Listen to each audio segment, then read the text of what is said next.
You've been lied to about coffee and fasting. Everybody online repeats the same surface-level advice.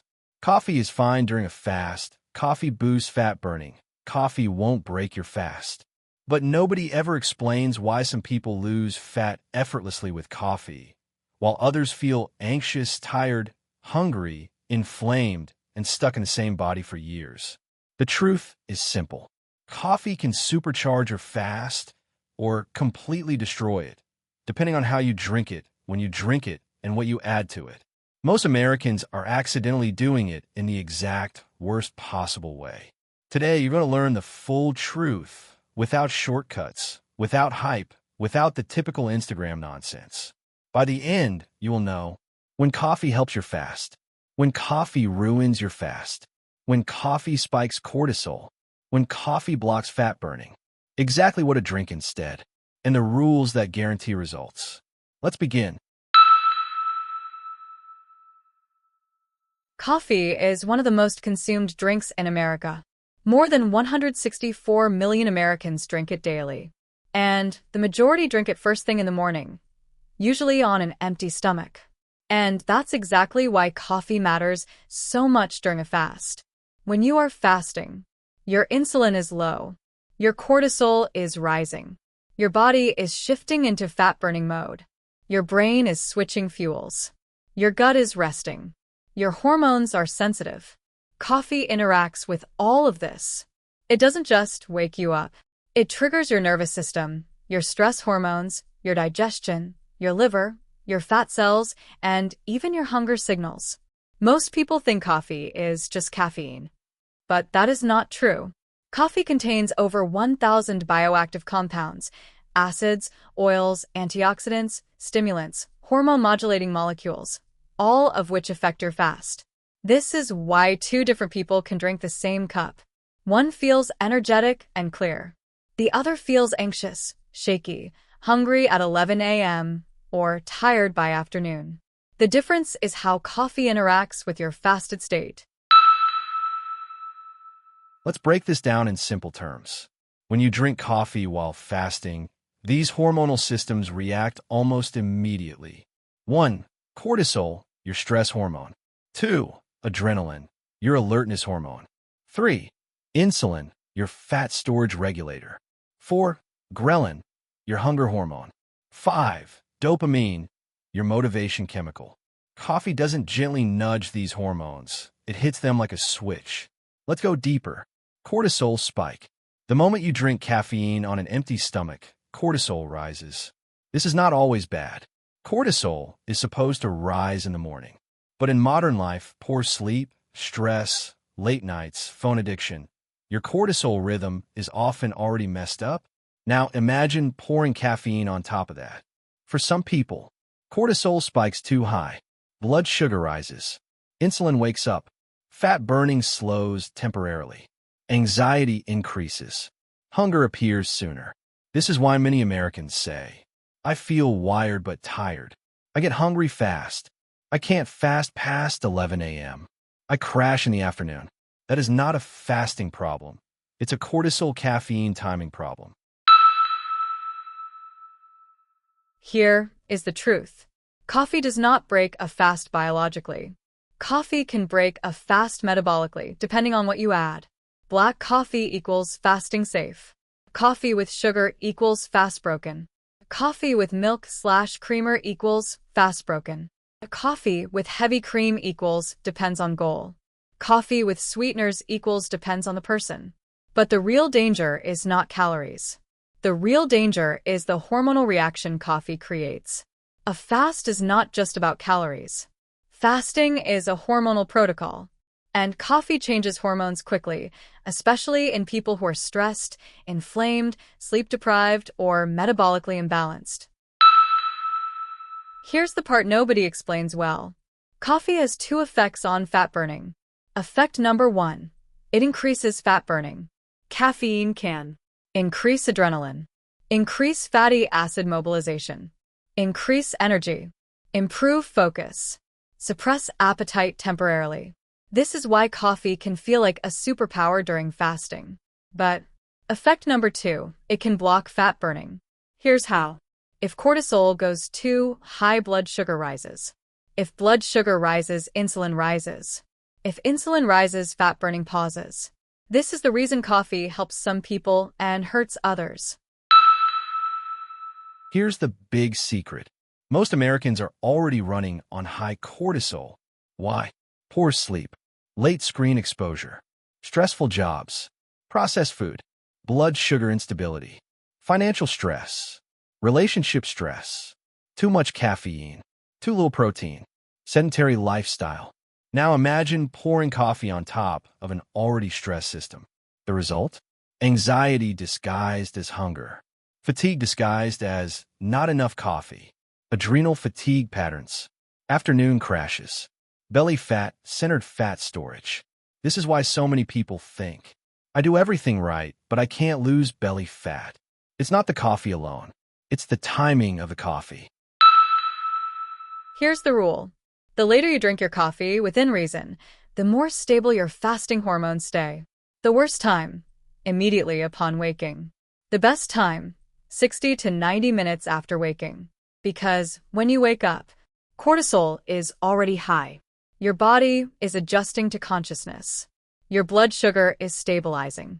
Your nervous system is recalibrating. Throwing caffeine into the system instantly creates a cortisol overshoot, a blood sugar spike, hunger later in the morning.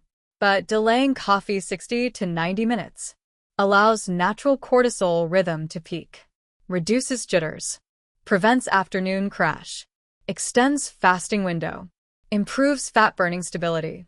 This one habit change alone can dramatically improve fasting results. Let me tell you that what kind of coffee is best for fasting. Coffee quality matters. Here's the safest order. 1. Black filtered coffee. 2. Black Americano. 3. Cold brew, smooth but strong. 4. Espresso, low volume, fast effect. Worst. Coffee with syrups. Coffee with milk alternatives, most break the fast.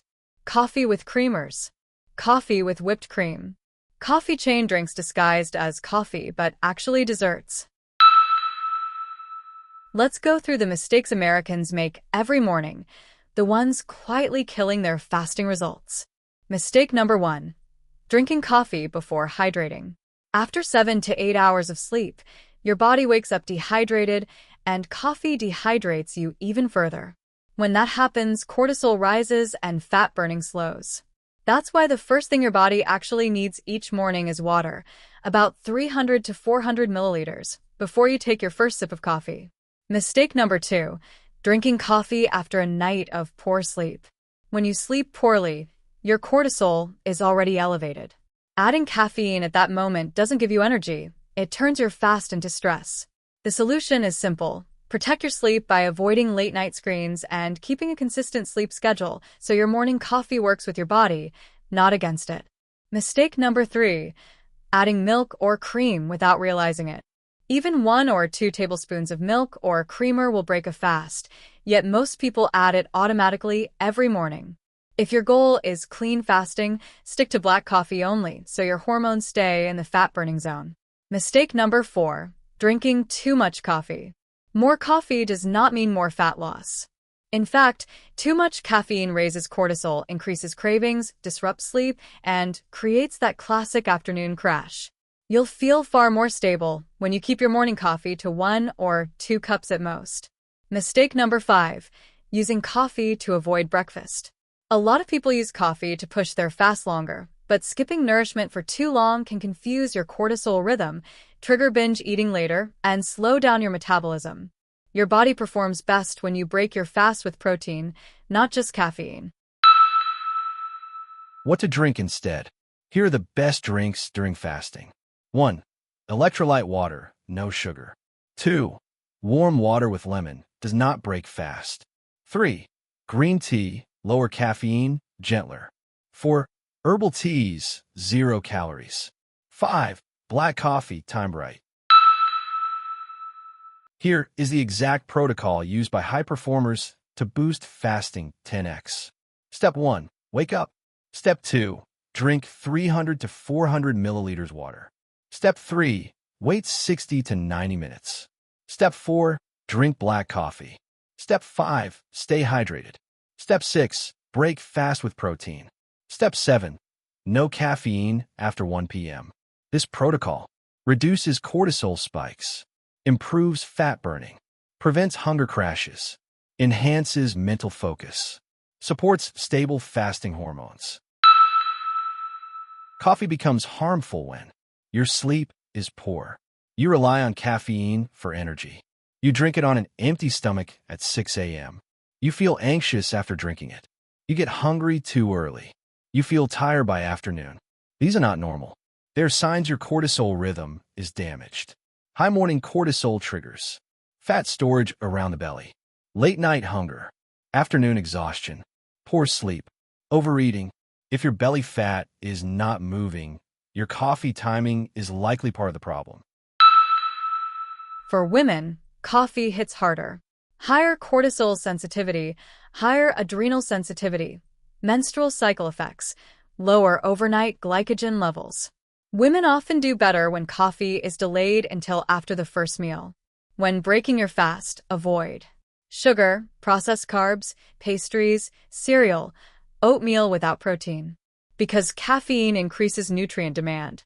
If your first meal is low protein and high carb, your blood sugar crashes. Coffee is not the enemy. Your metabolism is not broken. You are not doing everything wrong. You simply need to understand how coffee interacts with your fasting state, your hormones, and your stress levels. Once you do, fasting becomes easier. Rule number 1, delay coffee 60 to 90 minutes. Rule number 2, drink water first. Rule number 3, black coffee only. Rule number 4, no caffeine after 1 p.m. Rule number 5, fix your sleep. Rule number 6, keep coffee to 1 to 2 cups. Rule number 7, break your fast with protein. Follow these 7 rules and your fasting results will transform without giving up coffee, without starving yourself, without creating hormonal chaos. Taking control of your wellness starts here. Join our community for expert advice and support. This is Wellness Plate, bringing you real science, simplified for real people. More powerful and eye-opening videos are coming your way. Stay consistent, stay curious, and I'll see you in the next one.